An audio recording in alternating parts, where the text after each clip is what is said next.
And we're approaching the striking Verizon workers here in Ithaca, New York.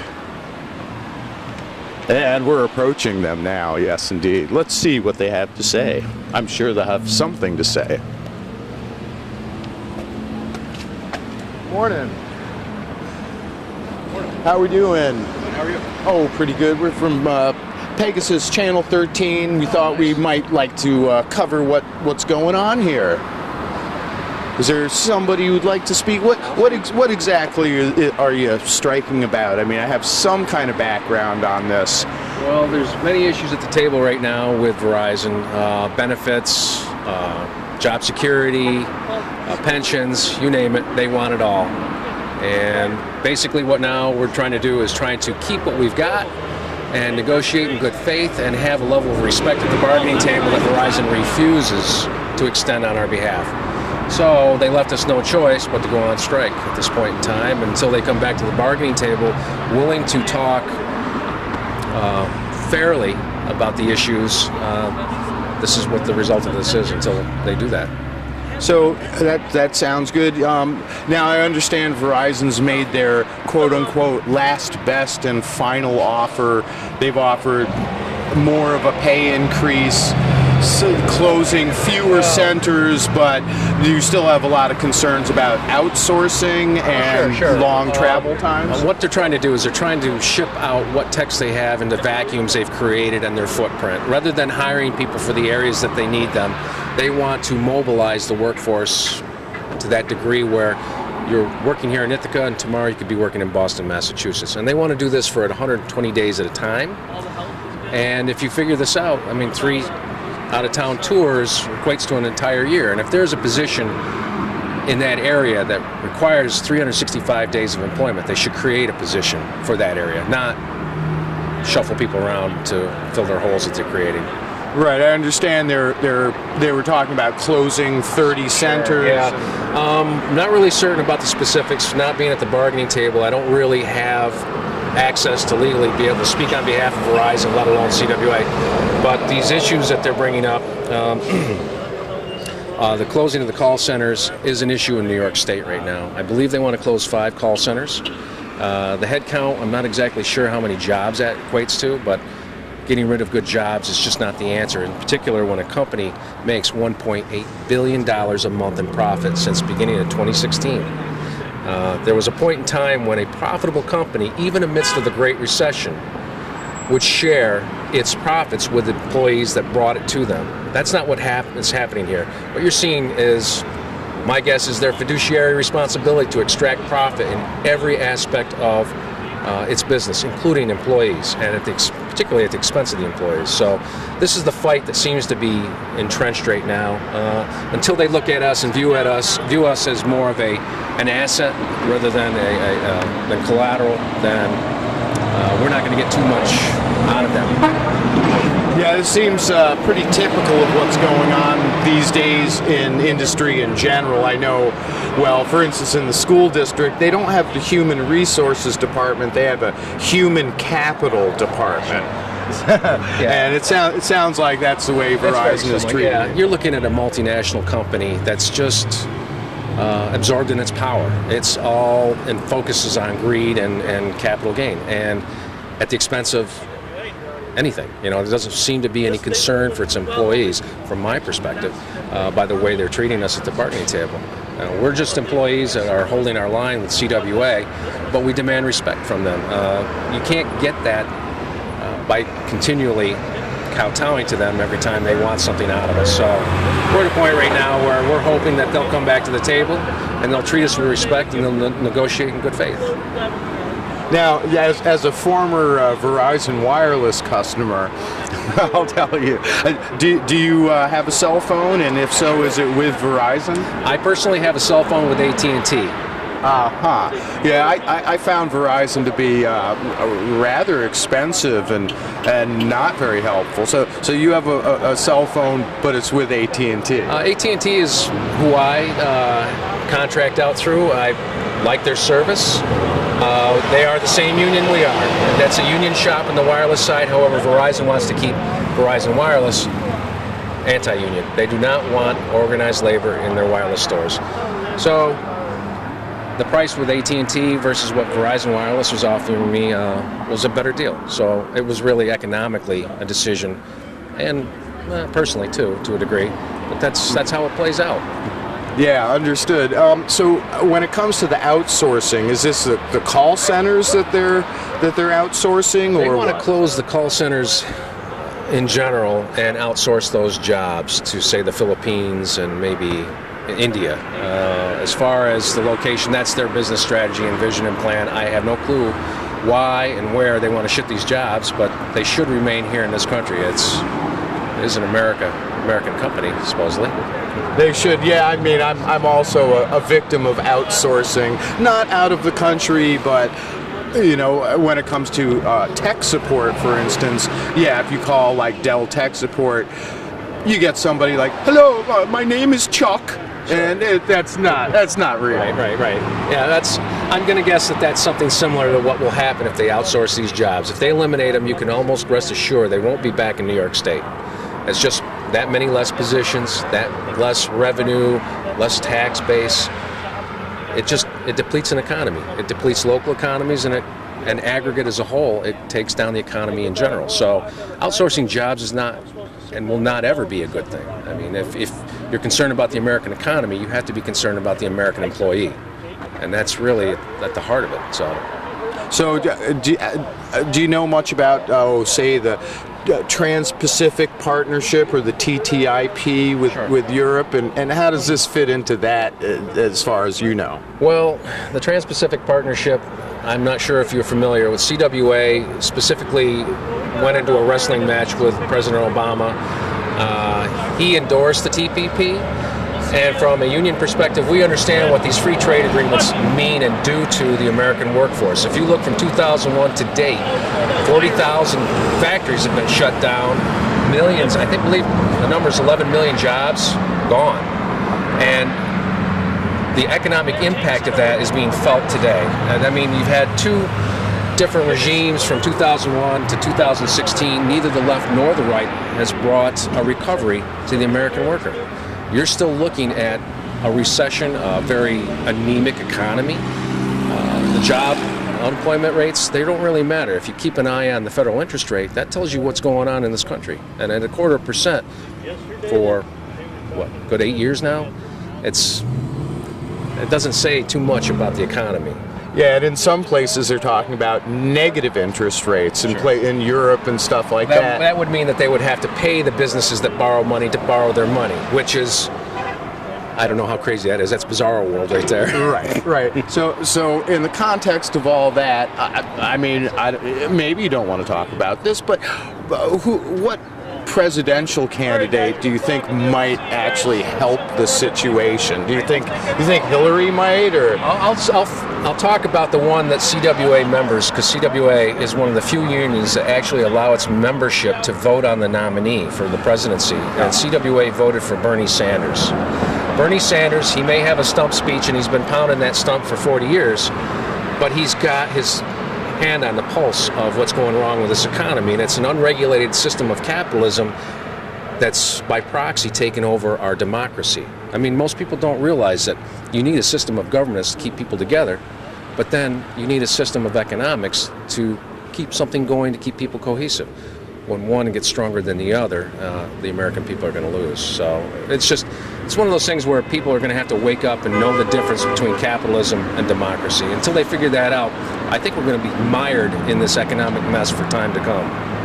Yeah, it seems that capitalism and democracy are, in this country, confused, and in my opinion, personally, it seems like maybe democracy is a little overblown in ways, and I hear talk about whether this country is a democracy or a republic. Do you have any statement on that? I think it's a blend of both. I would have to say it's more of a republic, but every democracy has social infrastructures to keep the government running. You got your public water, you have your school systems, your firefighters.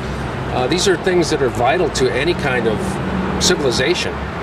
Commerce, on the other hand, is something that is an interplay within that system of governance. And when you start deregulating capitalism, you're looking at a free market rule. I think what you're seeing is a globalization of capitalism. That's why you see the TPP, the TIP, and NAFTA, CAFTA, and all of these free trade agreements.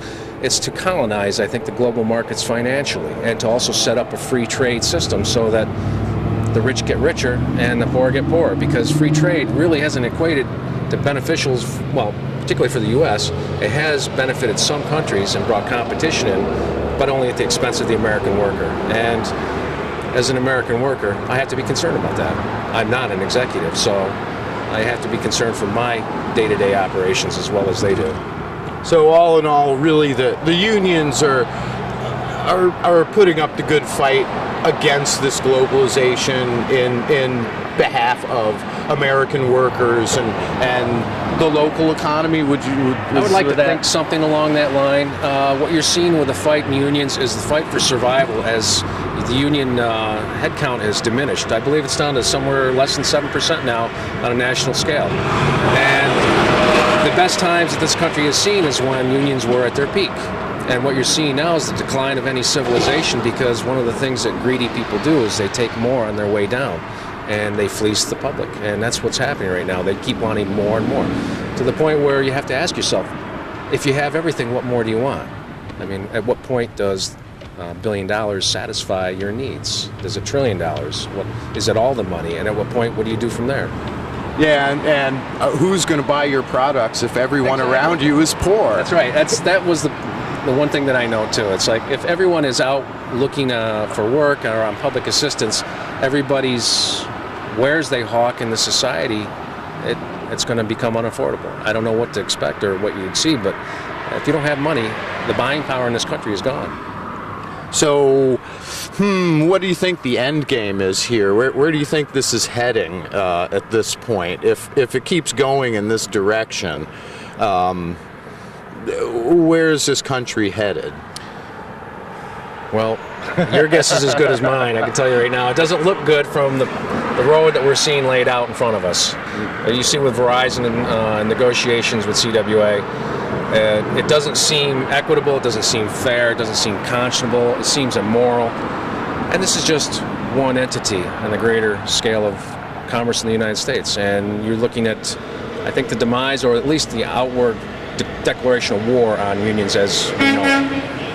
And so is there any kind of cooperation between various unions? I mean, I know that the teachers union is under fire and constant attack, and do the unions communicate with each other? Do you know anything about that? Yes, we do. We are all on board together. We're all starting to realize that we're all in this together as one. That an attack on one union is an attack on all unions, in particular in the public sector. We're in the private sector, but when you see, like with Common Core and going after the teachers unions, the teachers unions are just the beginning. They'll go after the firemen next, and then they'll go after the cops. And once they break the public sector unions, then it will be just a simple stroke to go after the private sector. At which point, anybody that's looking for a wage scale set, they're going to be looking elsewhere, because unions set the wage scales for all other non-union jobs. Even non-union employees have a connection to unions.